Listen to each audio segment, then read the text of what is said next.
रात की तारीखी अडियाला जेल के बाहर पानी की बौछार, खवातीन की चीखें, जख्मी कारकुनान और जेल के इतराफ मैदाने जंग का मंजर। अडियाला जेल के बाहर रात की तारीकी में होने वाली सूरत हाल की अहम झलकियां।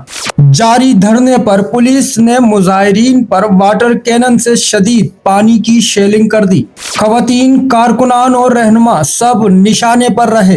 हर तरफ भगदड़, चीखों पुकार और अफरा तफरी का समा था। सेनेटर मुश्ताक अहमद ने मौके पर सख्त बयान देते हुए कहा, ये हुकूमत इमरान खान की बहनों को ना मुलाकात की इजाजत दे रही है और ना ही इन्हें तहफ़्फ़ुज़ फराम कर रही है, उल्टा इन पर तशद्दुद किया जा रहा है। नाजरीन, जराये के मुताबिक इमरान खान की बहनों और वहाँ मौजूद खवातीन को महफूज मुकाम तक मुंतकिल किया जा रहा था। इस दौरान चौधरी तारिक महमूद और शाहिद खटक जख्मी हो गए। ग्राउंड से आने वाली इत्तलात के मुताबिक मुतादिद कारकुनान भी जख्मी हैं। मौजूदा सूरत हाल पर अपनी कीमती राय कमेंट सेक्शन में जरूर दें।